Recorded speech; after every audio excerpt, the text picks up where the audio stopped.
Gold, trusted gold buyers. మీరు తాకట్టు పెట్టిన బంగారాన్ని విడిపించి ఈ రోజు ఉన్న మార్కెట్ ధరకు కొనబడను.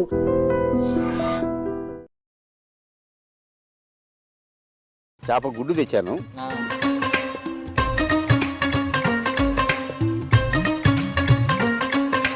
దంచుకున్న పేస్టు,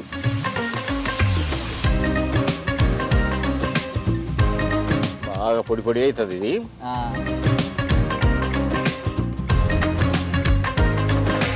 5 కిలోల చేపకు కేజీ రవ్వ ఇదే ఉంది, జొన్నే ఉంది. కోడిగుడ్డు పురుట్లాగా ఆహా,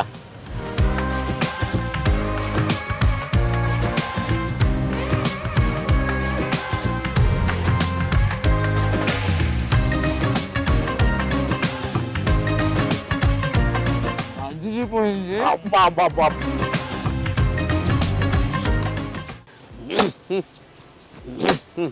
మావా ఏంటి మంచి ఆవేశం మీద ఉన్నావు, వేసి విప్లవకారుడిలాగా గొడ్డలు పట్టుకుని. కట్టెలు కావాలి కదా, ఇప్పుడు వంట చేసుకోవాలంటే కట్టెలు గట్రా కావాలి కదా, అందుకని ముద్దు దిగేద్దామని ఉండా. ఈరోజు మంచి టయానికి వచ్చినావు నువ్వు మాత్రం.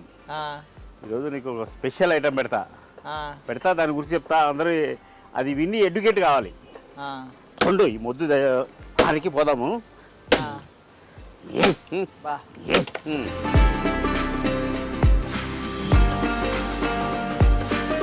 చేప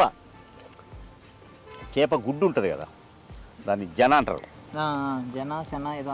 కొందరు శన అంటారు, మామూలు జన అంటారు. జనే కరెక్ట్, ఎందుకంటే జన్మనిచ్చేది జన. ఓకే, చెప్పానా? ఏదో బాగుంది, నిజమే కదా, నిజమేది. జన అనే పదమే కరెక్ట్. అంటే జననం. ఈ ఆ చేప గుడ్డులో నుంచి, ఆ చేప గుడ్డు ఎంత స్ట్రాంగ్ అంటే తెలుసా, ఒకసారి గుడ్డు పెట్టిందనుకో, నీళ్ళన్నీ ఎండిపోయి ఆ గుడ్డు అలాగే ఉండి 7 ఏళ్ళు ఉంటుంది అంట. అది 7 ఏళ్ళు గుడ్డు అంటే ఇప్పుడు జన అంటే సన్నవి ఉంటాయి. అన్ని గుడ్లా? అన్ని గుడ్లే, కొన్ని లక్షలు కోట్లలో ఉంటుంది ఆ గుడ్డు. ఒకసారి గుడ్డు పెట్టిందనుకో, ఆ గుడ్డు అన్నీ పోయి అక్కడక్కడ రాళ్ళ కింద రేపి ఆ ఏరో చెరువో ఎండిపోయాక, ఎండిపోయిన ఎండాకాలం వచ్చినా ఏం చెక్కు చేరు. మళ్ళీ ఏడాది వర్షాలు పడతాయి కదా, ఆ వర్షాలకు వచ్చిన నీళ్లకు ఆ గుడ్డు పిగిలి అందులో నుంచి చేపలు వస్తాయి. ఓహో, ఇప్పుడు చెరువుల్లో చేపలు ఎట్లా వస్తాయి? చెరువు అంతా ఎండిపోతుంది. ఎండిపోయిన తర్వాత మళ్ళీ వర్షం పడి నీళ్ళు వస్తాయి కదా, ఆ నీళ్ళు వస్తే ఆటోమేటిక్గా చేపలు పుడతాయి. ఎక్కడ ఆకాశం నుంచి పడవు. మేము అందరం ఇదే అనుకుంటాం, ఆకాశం నుంచి వస్తున్నాయా చేపలు, ఎక్కడి నుంచి వస్తాయని. అంటే ఎన్ని రకాల జాతులు ఉన్నాయో అన్ని రకాల జాతులు మళ్ళీ పుడతాయి దాంట్లో.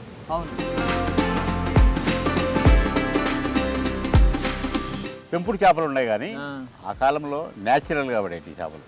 అంటే తప్పేం లేదు. 7 ఏళ్ళు ఉంటుంది. 7 ఏళ్ళు వర్షం రాకున్నా కూడా ఆ గుడ్డు అలాగే చెడిపోదు, పగలదు, ఏడున్నట్టే ఉంటుంది. ఇప్పుడు మనిషిలాగా 9 నెలలకు బయటకు వచ్చేయడం ఎలాగనే ఉండదు.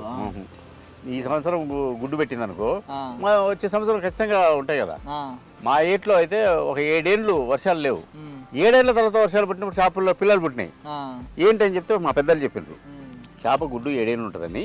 ఇప్పుడు మనం ఏం చేస్తామంటే, చేప గుడ్డు తెచ్చాను, మంచి దొరికింది. ఇది పెట్టేసుకొని అది కాగే లోపల మనం పచ్చిమిరపకాయలు, ఉల్లిపాయలు అన్నీ కోసి పెట్టుకుందాము. ఇది కూడా పులుసు ఏం పెట్టుకోరు, దీన్ని ఫ్రైనే చేస్తారు. మామూలుగానే కోడిగుడ్డు ఫ్రై ఎట్లా చేస్తారో దీన్ని ఫ్రై కూడా అట్నే చేసుకుంటారు. కోడిగుడ్డు ఫ్రైలో ఏం చేస్తారు, అల్లం వెల్లుల్లి వేస్తారు. నేను ఉల్లిపాయ తెల్లబాయ వేస్తా.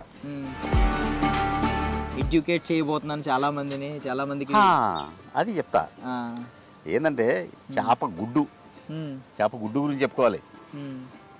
చేప గుడ్డు ఎంత మెడికేటెడ్ అంటే, ఇప్పుడు మనం తెలియక అంటే ఇది దొరక్క ప్రకృతిలో దొరికేటివన్నీ మనకు మంచి బలాన్ని, శక్తిని ఇస్తాయి. ఇవన్నీ లేకుండా ఇప్పుడు మందులు వచ్చిన తర్వాత పిల్లలు పుట్టకుండా కూడా మాత్రలు వాడితే అడుగుతారు.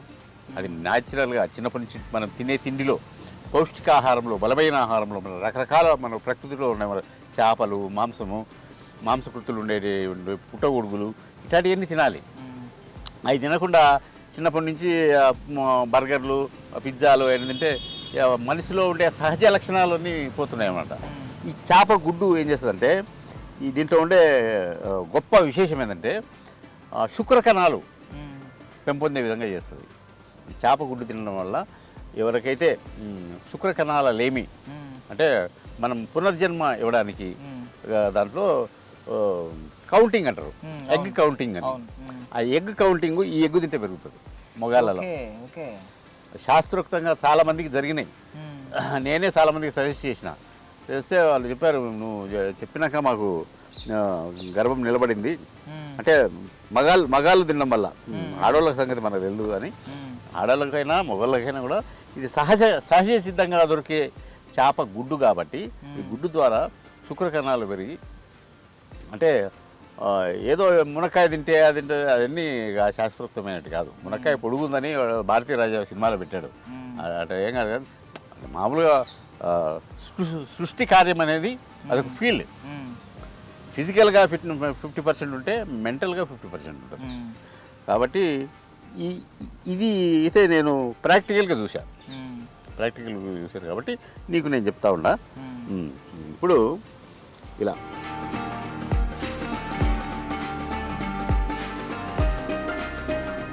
సగం లేట్ అవుతుంది, సరిపోతుంది కాదు. ఇది వేపుడు నేను లాస్ట్ ఎపిసోడ్కి వచ్చినప్పుడు అప్పుడు కూడా వేపుడే చేసావు కానీ అప్పుడు ఈ ఉల్లిపాయలు పచ్చిమిర్చి ఇవన్నీ వేయించాలి. దాంట్లో అసలు వేయలేదు కదా మనం. అవును. ఈ రెండు కచ్చ మళ్ళీ బాగా ఇదేం లేదు, ఆ ఫ్లేవర్ కోసమే ఇదంతా. ఇప్పుడు ఈ దంచుకున్న పేస్టు దాంట్లో దబాలు గుబాలు అని వేస్తే అలా వేసుకోవాలన్నమాట.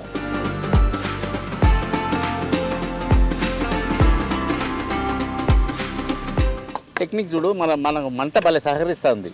ఇప్పుడు సన్నమంటే కావాలి. సన్నగా ఉన్నప్పుడు మనం ఏమి ఊదకుండా దాన్ని కలబెట్టకుండా ఉంటే సన్నమంటే ఉంటుంది.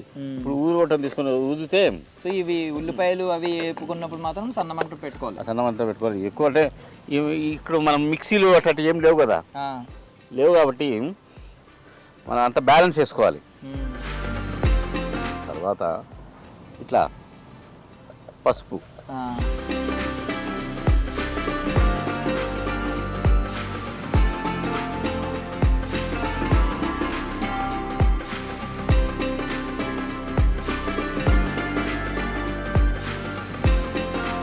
దాన్ని ఎలా చిన్నగా చేసేయాలా? చిన్నగా చేసేయాలి. పొర ఉంటుంది దాని మీద, పొర పోవడానికని. ఇది ఇప్పుడు మనకి ముక్కల కింద వస్తుందా, కోడిగుడ్డు పూరిట్లా వస్తుందా? కోడిగుడ్డు ఓకే, పొరటు ఉంటుంది కదా, కోడిగుడ్డు పొరట్లాగా వస్తుంది.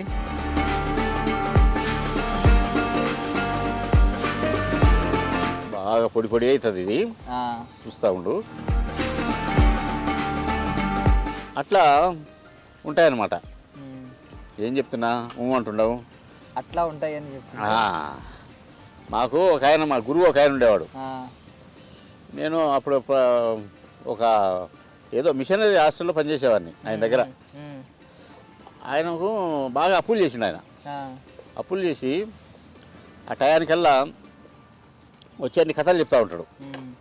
కథలు చెప్పి ఆ రోజు ఆయన నువ్వు ఎవరన్నా బాధ పెట్టిండు అనుకో, అది మనసులో పెట్టుకుంటాడు. వాడికి నేను అంతా చేసినా వాడికి ఎంత కృతజ్ఞత లేదు చూడరా, కరెక్ట్ కాదు వాడు అని అంటే నేను అవునంట ఎవడు అంటాడు. మనం గుర్తుపెట్టుకుంటాను ఈరోజు ఆయన ఎవడు హత్య చేశాడు అనేది. అట్లా నువ్వు కూడా నేను మాట్లాడి గుర్తుపెట్టుకోవాలా. నేను మళ్ళీ టక్కని అడుగుతాను నిన్ను, ఎందుకు నేను ఆ బాధ నేను మన్నే కాబట్టి నువ్వు కూడా ఆ బాధ పడాలి. అంత అలర్చి కూడా నా పక్కన ఉంటే నువ్వు ఆయన అంతే సడన్గా ఆ ఎవడు అనేవాడు. ఆ పలాని సాంబయ్య అంటే సరే కరెక్టే, నువ్వు రా తెలివైనాడు నా కొడుకుంటాడు చూడు, మనకి అస్సలు తెలివే ఉండదు తెలుసా అంటాడు. మళ్ళీ ఇంకోని తిడతాడు, మళ్ళీ ఎవరు అంటారు. అదే వాడు రమ్మన్నాడు అంటే కరెక్ట్ బా ఏంద్రా వీళ్ళు అన్నట్టు.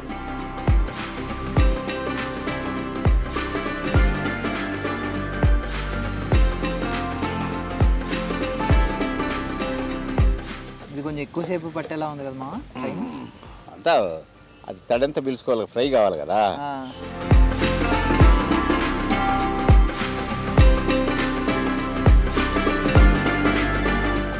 ఇది కాదు, ఇప్పుడు ఈ జన అంటున్నావు కదా, ఇది ఖచ్చితంగా ఫ్రై చేసుకోవాలా?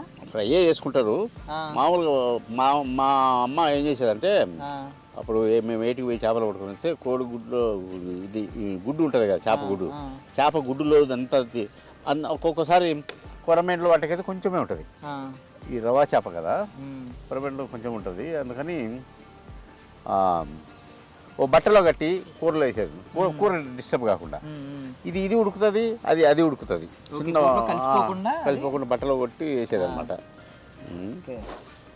ఏ రకరకాల పద్ధతులు. ఇది రవ్వ చేప. ఇది ఎన్ని కిలోలు? 5 కిలోల చేప. 5 కిలోల చేపకు కేజీ రవ్వ ఇదే ఉంది, జననే ఉంది.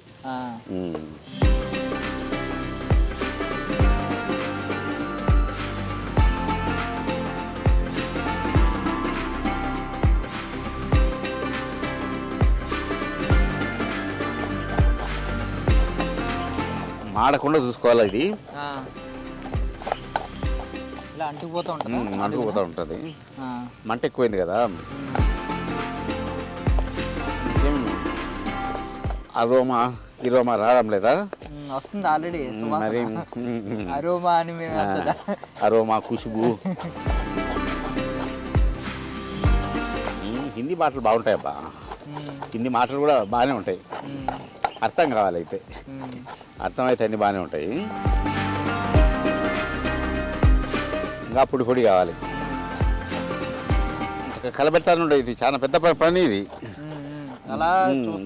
బ్యాలెన్సింగ్గా ఉంటుంది. పొయ్యి కాడ పడేసి పోయి టీవీ పెట్టుకొని అంతరంగాలు అని చూశారనుకో, ఇది మొత్తం కిందది కాదు, ఇక్కడ అంతమైపోతుంది. కాబట్టి ఇలా దీన్ని తిప్పుకుంటా ఉండాలి. అరగంట పట్టుద్ది కదా మినిమం. కోడిగుడ్డు పురిట్లాగా ఉంది. పోరాటం చేయడమే దీంతో, గుడ్డుతో పోరాటం.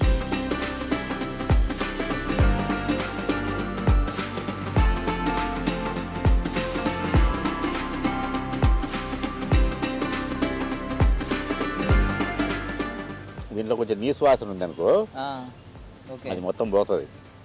అందుకని ఎట్లయినా దింపక ముందే పిండుకోవాలి. పిండుకుంటే కరెక్ట్గా సరిపోతుంది అన్నమాట. పులుపు కాదు, నిమ్మకాయ పని. అదేమో కేజీ, ఇదేమో చిన్న కాయ.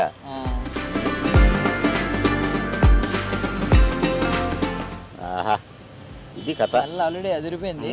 నిమ్మకాయ వేసిన తర్వాత ఇంకొక స్మెల్ వస్తుంది, నిమ్మకాయ స్మెల్ వస్తుంది.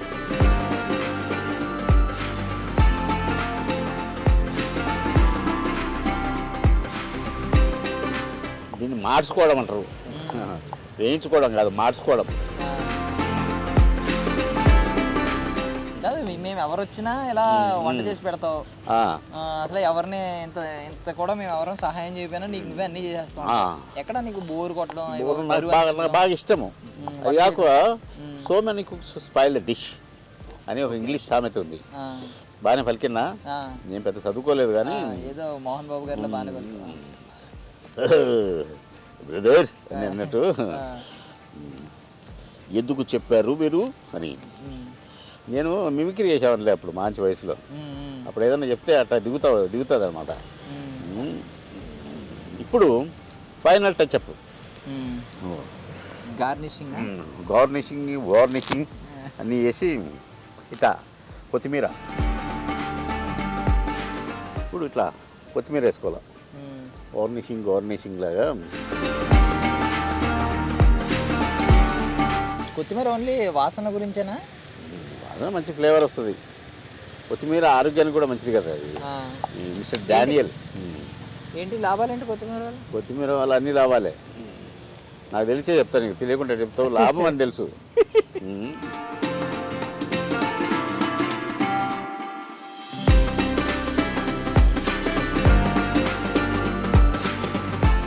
అల్లుడు కలిపి కొట్టు కావేటి రంగాని బాగా కలిపి కొట్టు. బాగా వేడిగా ఇది రైస్ కూడా వేడిగా ఉంది కదా, రెండు వేడిగా.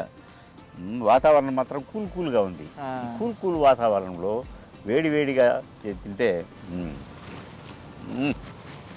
ఎవరికి పెట్టావట?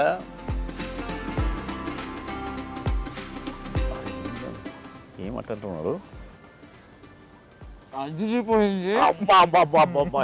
ఏంటి మామ ఒకసారి భయపడ్డావా నేను ఎక్స్ప్రెషన్ ఇచ్చేసరికి? భయపడా నేను ఇప్పటి వరకు ఎవరనలేదే, ఏంది ఈ పిల్ల బట్ట ఇట్టుంటాడు అని అనుకున్నాను. ఎవరికొద్దు, మా మా బాగా భాష ఎట్టుంటుంది, పిల్ల బట్ట అని. నీ రికార్డు బ్రేక్ చేస్తాను అనుకున్నావు అయితే. బద్దలు కొట్టింది ఎప్పటి నుంచి మానుకుందాం, ఇంకా అస్త్ర సన్యాసం చేసి వెళ్ళిపోదాం అనుకున్నా. అదిరిపోయింది అసలు. అంటే ఎలా అంటే ఈక్వల్ రేషియోలో కలిపేసుకుంటున్నాను, ఎంత రైస్ ఉందో అంత కలుపుకుంటేనే దాంట్లో మజా ఉండేది. భలే ఉంది టేస్ట్.